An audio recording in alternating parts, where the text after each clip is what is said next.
At 2300 hours on May 11, 1944, Oberstfreiter Klaus Fischer crouched in a reinforced bunker carved into the rocky slopes below the ruins of Monte Cassino Abbey and tried to convince himself that the rumbling he heard was distant thunder. He was 19 years old, a paratrooper in the German 1st Fallschirmjäger Division, and he had been defending this godforsaken Italian hilltop for 3 months. He knew the sound of artillery. He had survived 3 previous Allied assaults on these positions. He understood what concentrated shellfire could do to human bodies, to rock fortifications, to a man's sanity. But the rumbling grew louder. Not thunder, not aircraft engines. Something else. Something worse. Then the earth erupted. 1,600 Allied artillery pieces opened fire simultaneously across a 20-mile front. British guns, American guns, Polish guns, New Zealand guns, South African guns, French guns. Every cannon the Allies could assemble, firing in coordinated fury at the German defensive positions along the Gustav Line. The mathematics of destruction were overwhelming. 1,600 guns, each capable of firing 4 to 6 rounds per minute. In the first 60 seconds alone, more than 6,000 shells fell on German positions. That was 100 shells every second. 300 shells landing somewhere along the front every minute, minute after minute, hour after hour. The largest artillery bombardment assembled in the Italian campaign. Fischer pressed himself against the bunker wall as the world outside turned to chaos. The sound was beyond description. Individual explosions merged into a continuous roar that made thought impossible, that turned internal organs to jelly, that left men bleeding from their ears and noses. The bunker shook with each nearby impact. Dust and rock fragments rained from the ceiling. The single candle providing light flickered and died, leaving Fischer and his 3 comrades in absolute darkness. One of them was screaming, but Fischer could not hear the screams over the artillery. He could only see the man's open mouth in the brief flashes of light that penetrated through the bunker entrance each time a shell exploded nearby. This was the beginning of Operation Diadem, the 4th and final Allied attempt to break through the Gustav Line and capture Monte Cassino.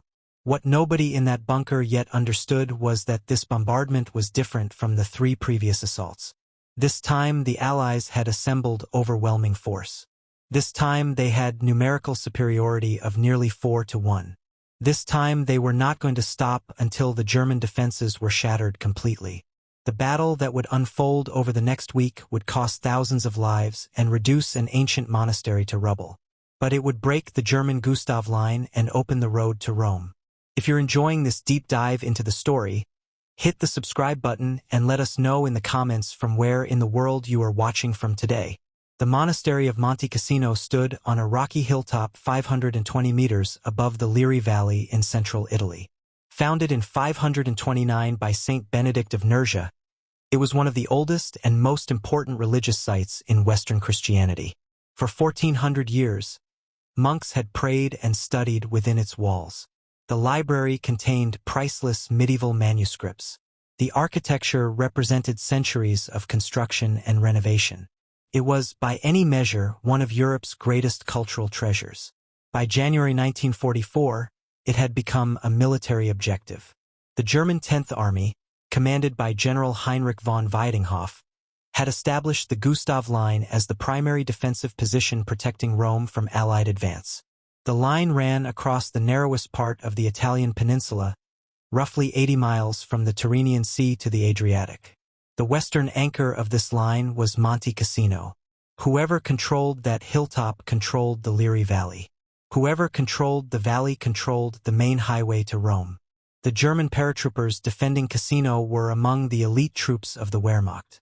The 1st Fallschirmjäger Division had fought in Crete, Russia, and North Africa. They were tough, experienced, fanatical in their determination to hold their positions. Their commander, General Richard Heydrich, had transformed the rocky slopes around Cassino into a fortress. Every cave had been converted into a fighting position. Every depression concealed a machine gun nest. Barbed wire stretched across every approach. Mines had been laid by the thousands. The town of Cassino itself, at the base of the hill, had been systematically demolished to create fields of fire and obstacles to Allied armor. The Allied forces facing this fortress represented a coalition unprecedented in military history. British and American divisions. Polish troops fighting for a homeland occupied by both Germans and Soviets. French colonial units from North Africa. New Zealand and Indian forces from across the British Empire. South African artillery units. All coordinated under a single command structure, all focused on the single objective of breaking through the Gustav Line. The supreme Allied commander in Italy was British Field Marshal Harold Alexander. The ground forces were divided into the American Fifth Army under General Mark Clark and the British Eighth Army under General Oliver Leese. Together they commanded approximately 250,000 troops facing approximately 60,000 Germans. The numerical advantage should have been decisive. But 3 previous assaults on Monte Cassino had failed at enormous cost. The first assault in January 1944 saw American and French forces attempt to force crossings of the Rapido and Garigliano rivers. The Americans suffered catastrophic casualties. The French made limited gains in the mountains but could not break through. The second assault in February involved the controversial bombing of the monastery itself. On February 15th, Allied aircraft dropped 1,400 tons of high explosives on the ancient structure, reducing it to rubble. But no German soldiers died in the bombing because they had never been inside the monastery. Instead, approximately 230 civilians sheltering in the abbey were killed. The rubble created perfect defensive positions for German paratroopers who moved into the ruins immediately after the bombing. Ground attacks that followed the airstrike were repulsed with heavy losses. The third assault in March saw New Zealand and Indian troops attack after another massive bombardment that included over 1,000 artillery pieces. They fought their way into the town of Cassino and captured several key positions but could not take the monastery. After 9 days of brutal combat, the attack was called off. Allied casualties in the first 3 battles exceeded 20,000. German casualties were approximately half that number. The paratroopers had held their ground against everything the Allies could throw at them. General Alexander understood that a fourth assault needed to be fundamentally different. He assembled fresh divisions. He waited for weather to improve and ground to dry after the winter rains. He accumulated massive supplies of ammunition. Most importantly, he massed artillery on a scale never before seen in Italy. The artillery pieces assembled for Operation Diadem came from every Allied nation fighting in Italy. British 25-pounder field guns, the standard medium artillery of the Commonwealth forces, were positioned in dozens of battery locations. Each 25-pounder could fire a shell weighing 25 pounds, hence the name, to ranges exceeding 13,000 yards. The gun's versatility came from its ability to serve both as field artillery for indirect fire and as an anti-tank weapon when needed. British gunners were trained to an exacting standard, capable of sustained fire rates of 6 rounds per minute for short periods, 4 rounds per minute indefinitely. American 105mm and 155mm howitzers formed the backbone of U.S. artillery support. The M2A1 105mm howitzer, known affectionately as the 105, was arguably the best field artillery piece of the war. It fired a 33-pound shell to ranges of 11,000 yards. The weapon was mobile enough to keep pace with advancing infantry yet powerful enough to destroy bunkers and suppress enemy positions. American artillery doctrine emphasized rapid, accurate fire called in by forward observers moving with the infantry, a technique that proved devastatingly effective in Italy. The 155mm howitzers, both the M1 Long Tom and the M1918 models, provided heavy firepower. These weapons fired 95-pound shells to ranges exceeding 14,000 yards. A direct hit from a 155 could collapse even the strongest bunker, penetrate deep underground shelters, or create craters large enough to swallow entire vehicles. The British 7.2-inch howitzers represented the heavy end of the artillery spectrum assembled at Cassino. These massive weapons, mounted on tracked carriages or towed by heavy trucks, fired 200-pound shells to ranges exceeding 16,000 yards. The sound of a 7.2 firing was distinctive, a deep boom that could be felt in the chest from miles away. The shell in flight made a sound witnesses described as similar to a freight train passing overhead. When the shell impacted, The explosion created a blast wave that knocked men down hundreds of yards away and left a crater 20 feet across and 10 feet deep. French artillery included both modern weapons and older pieces dating from the First World War. The famous 75, the Canon de 75 Modèle 1917 had been the finest field gun of 1918 and remained effective in 1944. French gunners, many from colonial units in North Africa, fired these weapons with skill honed through years of training. Polish artillery battalions, equipped with British weapons after their evacuation from the Soviet Union, added their firepower to the massive bombardment. South African artillery units, also using British equipment, contributed additional batteries. All told, 1,600 guns were positioned along the Gustav Line. On the 8th Army front facing Monte Cassino directly, 1,060 guns were emplaced. On the 5th Army front to the west, 600 guns. Each gun had been carefully sighted. Ammunition had been stockpiled, literally hundreds of thousands of shells positioned near the guns. Fire plans had been coordinated down to the minute. Every German defensive position identified by reconnaissance had been assigned to specific artillery batteries. The bombardment was designed to saturate the entire German defensive zone with high explosive shells for a sustained period, giving the defenders no time to recover between impacts.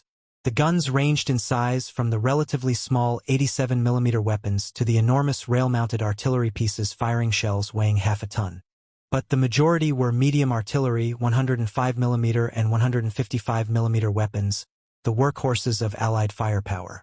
A typical 105mm howitzer crew could sustain a rate of fire of 4 rounds per minute for extended periods. The heavier 155mm weapons fired somewhat slower, 2 to 3 rounds per minute. Multiply these rates of fire across 1,600 guns and the result was staggering. In optimal conditions, the assembled artillery could theoretically deliver 9,600 shells per minute across the entire front. In practice, sustained fire rates were lower, perhaps 300 to 400 shells per minute across all sectors.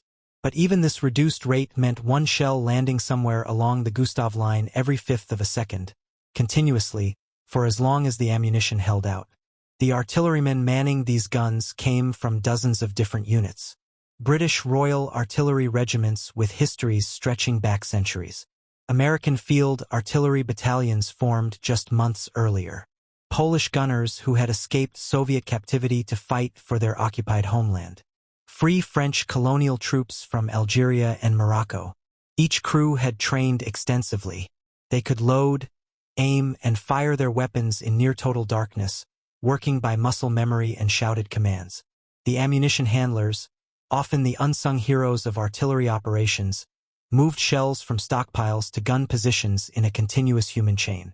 Each shell had to be fused, the sensitive detonator set for either impact explosion or airburst depending on the target. Each propellant charge had to be prepared. Each round had to be loaded into the breech, the weapon aimed and fired, the breech opened, the empty casing extracted, and the process repeated. Hour after hour. The physical demands were immense. Artillery crews worked in shifts because no man could sustain that pace indefinitely. The noise alone was debilitating. Artillerymen wore cotton plugs in their ears but still suffered progressive hearing loss. The muzzle blast from a 155mm howitzer could knock a man down if he stood too close. The recoil, even with modern hydraulic systems to absorb the shock, was violent enough to dig the gun trails deep into the earth. After sustained firing, the gun barrels glowed red-hot and had to be swabbed with water to prevent overheating. The logistical effort required to support this level of firepower was staggering. Each 105mm shell weighed approximately 33 pounds. A single gun firing 4 rounds per minute for 1 hour consumed more than 5 tons of ammunition. Multiply that across 1,600 guns and the ammunition expenditure exceeded 8,000 tons per hour. This had to be manufactured, shipped across the Atlantic, transported through Italy's damaged rail network and cratered roads, and distributed to gun positions.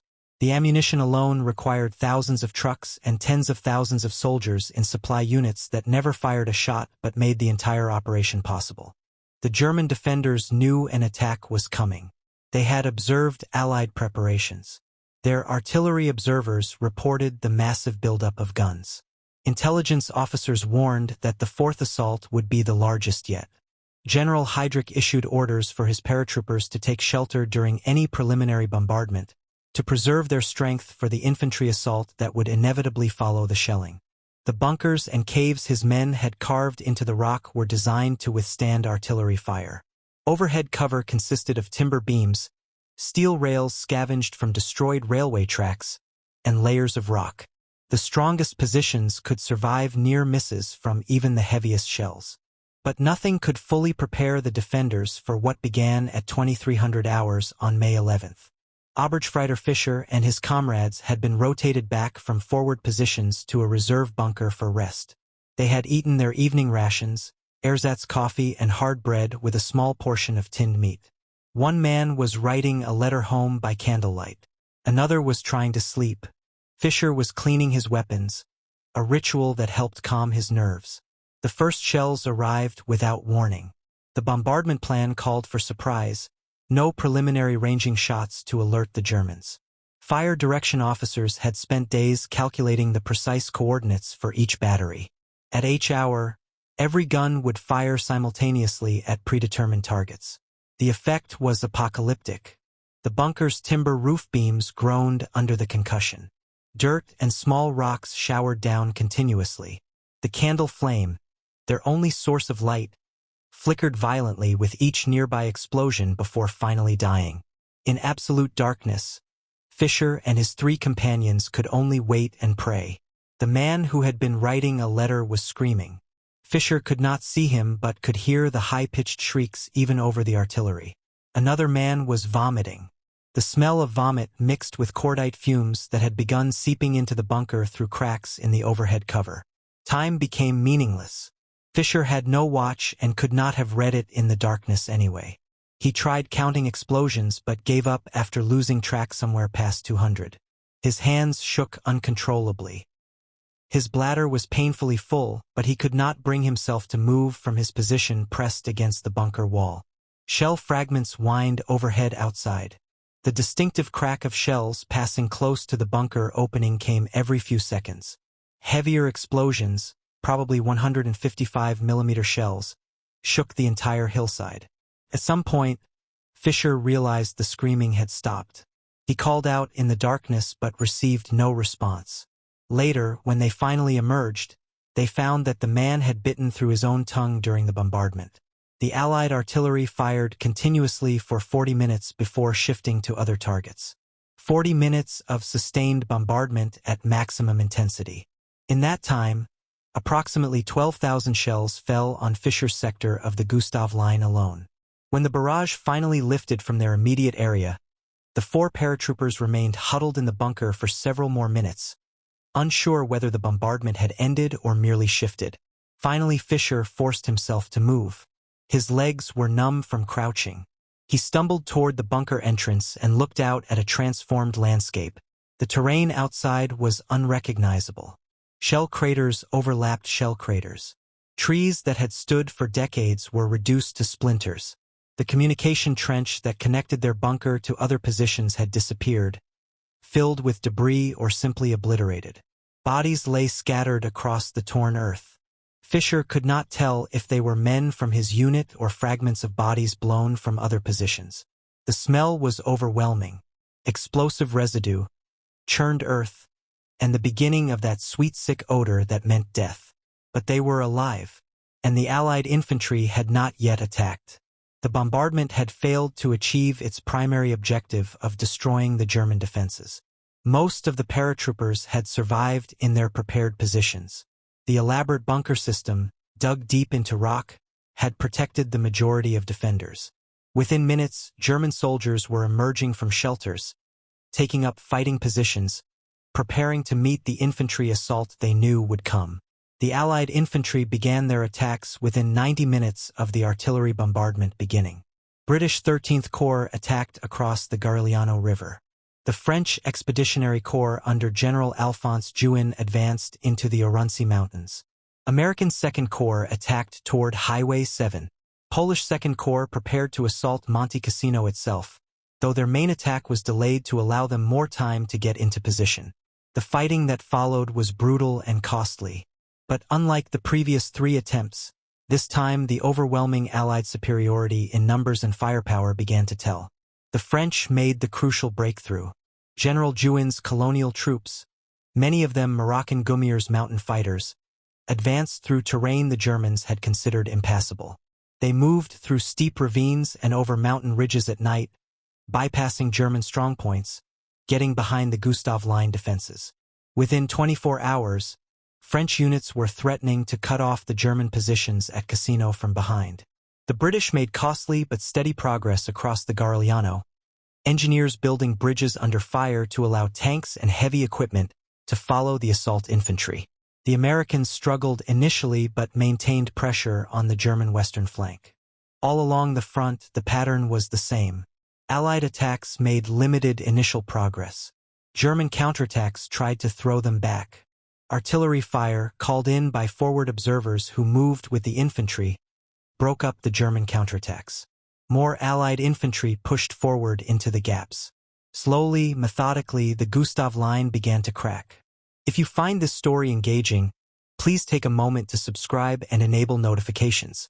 It helps us continue producing in-depth content like this. For the German paratroopers holding Cassino, the situation grew increasingly desperate over the next several days. They were being bypassed. French units advancing through the mountains were cutting the roads behind them. If they remained in position, they would be surrounded and destroyed. On May 17th, General Heydrich received authorization to begin withdrawing his forces. The Gustav Line was being abandoned. After 4 months of defense, after 3 successful repulses of Allied attacks, the paratroopers were finally forced to give up the positions they had held at such cost. The withdrawal was a nightmare. Allied artillery continued pounding German positions. Allied aircraft attacked anything that moved on the roads. The paratroopers had to abandon most of their heavy equipment and many of their wounded. They moved mostly at night in small groups, filtering through the mountains to avoid Allied patrols. Many were captured. Many more died during the retreat. Oberstfreiter Fischer survived. He and 5 other men from his company made it back to German lines northeast of Rome. Of the approximately 300 men in his company who had defended Cassino in January, fewer than 80 survived to reach the next defensive line. The casualties were not all from direct combat. Disease, exhaustion, and breakdown accounted for many. Fischer himself spent 2 weeks in a field hospital recovering from dysentery and what doctors called nervous exhaustion. The modern term would be post-traumatic stress disorder. On May 18th, Polish troops of the 3rd Carpathian Division finally reached the ruins of Monte Cassino Abbey. They found it deserted except for German wounded too badly hurt to be moved and a few die-hard defenders who fought to the death. At 0900 hours, soldiers of the 12th Podolsky Lancers Regiment raised the Polish flag over the ruins. A bugler played the Polish anthem while his comrades stood among the rubble of the 1400-year-old monastery. The cost had been staggering. The Polish Corps alone suffered nearly 4,000 casualties in 6 days of fighting. British and Commonwealth forces suffered approximately 14,000 casualties during Operation Diadem. American losses exceeded 2,000. French casualties approached 5,000. Total Allied casualties in the 4th Battle of Monte Cassino exceeded 25,000. German casualties were approximately 20,000, including 10,000 taken prisoner when the French breakthrough cut off their retreat routes. The artillery bombardment that opened Operation Diadem was not the largest of World War II. The Soviet offensives on the Eastern Front employed even more guns over even wider fronts. The preliminary bombardment before the Battle of Kursk in July 1943 involved over 20,000 artillery pieces. But Monte Cassino represented the peak of Allied artillery coordination in the Mediterranean theater. It demonstrated what modern industrial warfare could achieve when sufficient resources were concentrated. The physical destruction was immense. The town of Cassino was completely destroyed. Not a single building remained intact. The monastery was reduced to rubble, though it would be rebuilt after the war in exact replica of the original. The entire landscape around Monte Cassino was cratered and scarred. Photographs taken after the battle show a moonscape of overlapping shell holes, shattered trees, and churned earth. But the bombardment's true significance lay not in the immediate destruction but in what it represented. The Allies had learned from 3 previous failures. They had assembled overwhelming force. They had coordinated actions across multiple armies and nationalities. They had sustained offensive operations until the German defenses cracked. These lessons would be applied in the battles that followed, from the beaches of Normandy to the final assault on Germany itself. The planning that went into Operation Diadem represented the maturation of Allied combined operations. Staff officers from multiple nations worked together, sharing intelligence, coordinating timetables, ensuring ammunition supplies reached the right units at the right times. This level of cooperation, impossible in the early years of the war, had become routine by mid-1944. The success at Monte Cassino validated the doctrine of overwhelming force applied at decisive points. The breakthrough at Monte Cassino opened the way to Rome. Allied forces entered the Italian capital on June 4, 1944, 2 days before the D-Day landings in Normandy. The Italian campaign would continue for another year, but the Gustav Line had been broken. The strategic importance of this victory extended beyond Italy. German divisions tied down in Italy could not reinforce France or the Eastern Front. Italian ports and airfields supported Allied operations throughout the Mediterranean. The psychological impact of capturing Rome, the first Axis capital to fall, was significant for both Allied morale and Axis awareness that defeat was inevitable. The technology that decided the battle was not particularly advanced. The artillery pieces firing at Monte Cassino were largely the same weapons that had been used in World War I. The British 25-pounder was a 1930s design. American 105mm howitzers dated from the 1920s.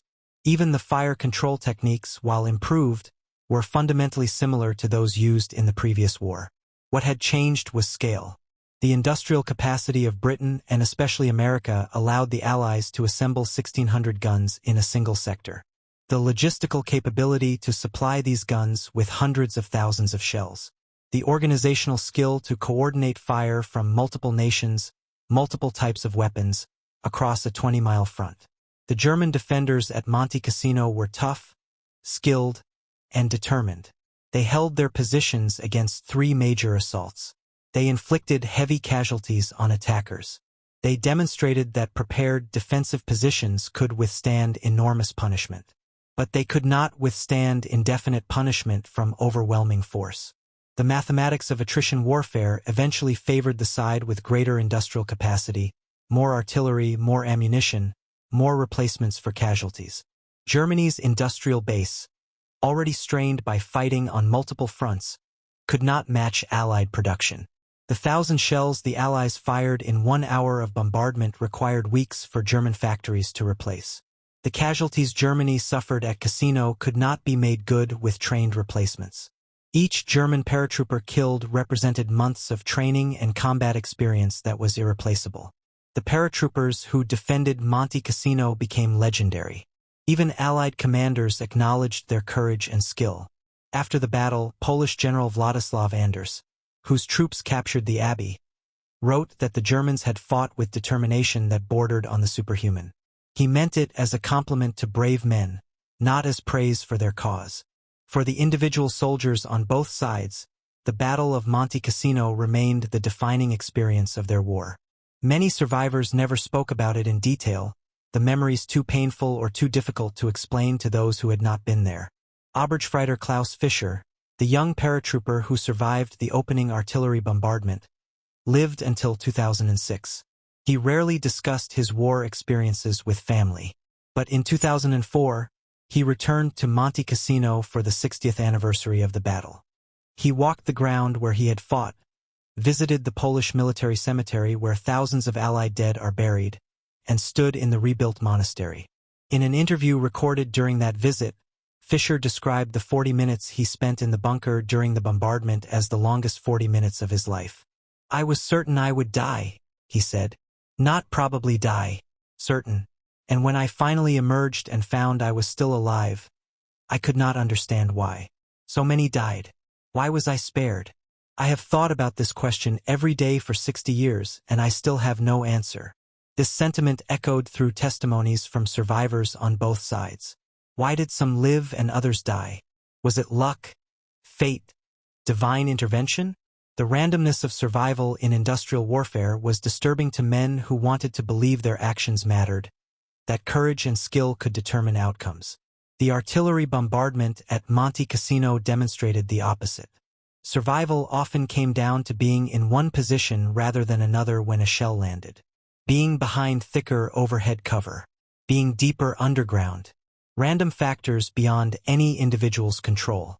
The Allied artillerymen who fired those thousands of shells rarely saw the effects of their work. They aimed at coordinates on maps, at targets identified by observers miles away. They loaded and fired until their arms ached and their ears bled and their weapons grew too hot to touch.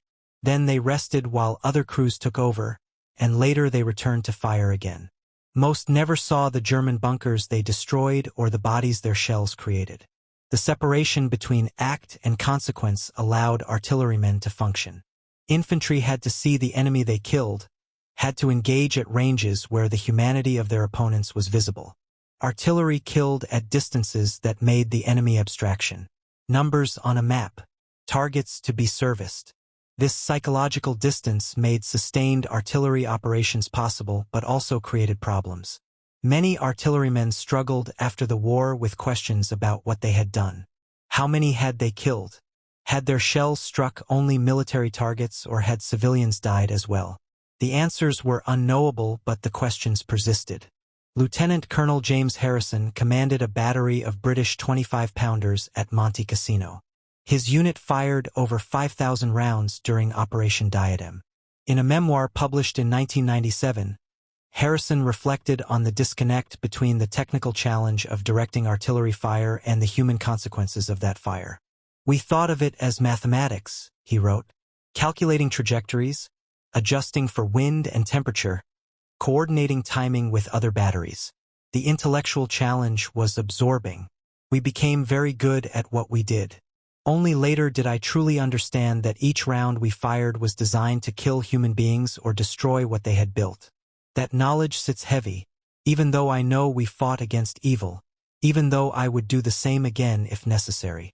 The ruins of Monte Cassino Abbey stood as a stark reminder of the battle for years after the war. Italian officials debated whether to rebuild or leave the ruins as a memorial to war's destructiveness. Eventually, the decision was made to rebuild an exact replica of the destroyed structure. Work began in the 1950s using the original architectural plans preserved in Rome. Craftsmen trained in traditional techniques recreated the cloisters, the church, the library. Where possible, stones from the original structure were reused, identified amid the rubble, and incorporated into the new walls. The abbey was reconsecrated by Pope Paul VI in 1964, exactly 20 years after its destruction. Today, tourists visit Monte Cassino and see a magnificent monastery that appears ancient, but is actually less than 60 years old. Few realize that virtually nothing they see predates 1944. The rebuilt abbey is simultaneously a religious site, a cultural treasure, and a memorial to the battle fought around it. The Commonwealth War Graves Commission maintains a large cemetery on the hillside below the abbey. Over 4,000 Allied soldiers are buried there, including many Poles whose graves face toward Poland, toward the homeland they fought for but could never return to after Soviet occupation. The cemetery is meticulously maintained, the white headstones arranged in perfect rows, the grass always green. Each May 18th, on the anniversary of the abbey's capture, ceremonies are held. Veterans attended for decades, their numbers dwindling with each passing year. The last survivors are now gone, claimed by age if not by war. Only memory remains. The German cemetery is separate, located several miles away near the village of Cassino itself. More than 20,000 German dead from the entire Italian campaign are buried there. The cemetery is quieter, less frequently visited. The graves are marked with flat bronze plaques rather than upright headstones, a design that reflects German memorial traditions. On certain days, usually in summer, busloads of German tourists arrive. They walk among the graves looking for familiar surnames, relatives who never returned from Italy. The living remembering the dead. The battlefield itself is largely preserved. The Italian government designated much of the area around Monte Cassino as a historical park. Trails allow visitors to walk the ground where the fighting occurred. Bunkers and defensive positions remain visible. Information plaques explain what happened at specific locations.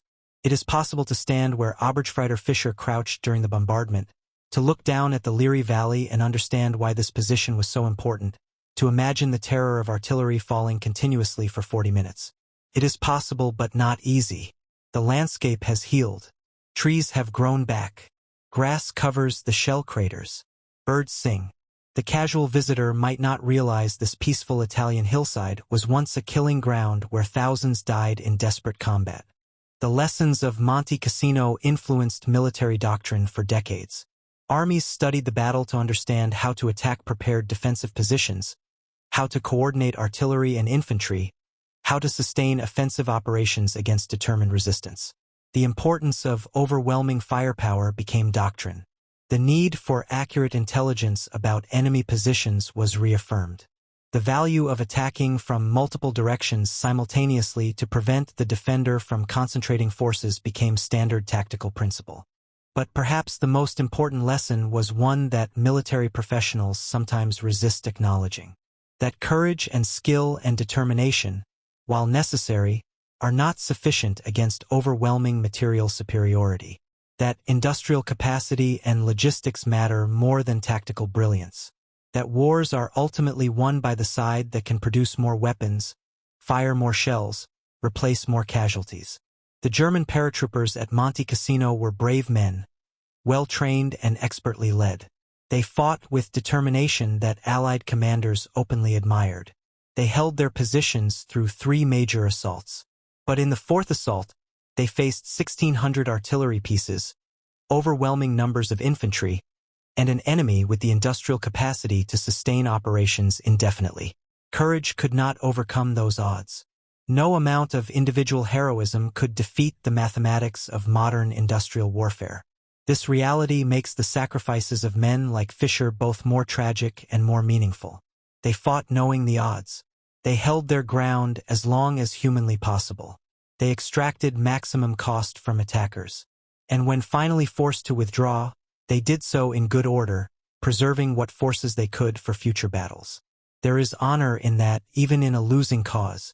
The title of this story suggests the Germans were terrified by American artillery. The reality was more complex.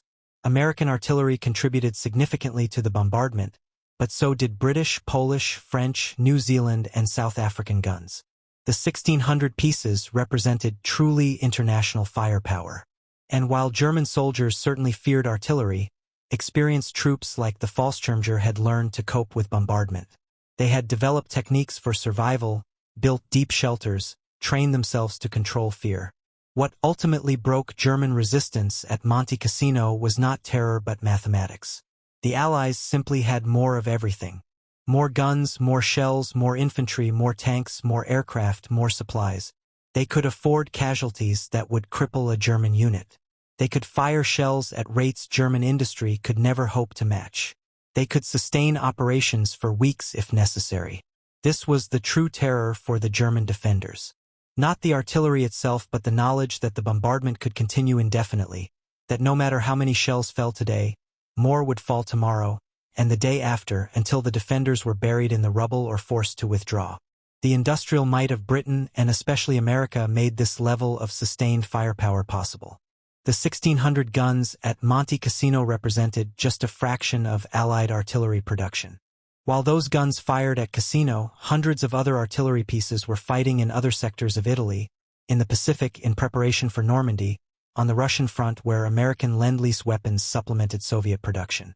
Germany could not match this output. Every shell fired at Monte Cassino was irreplaceable. Every gun lost or worn out from sustained firing represented a permanent loss.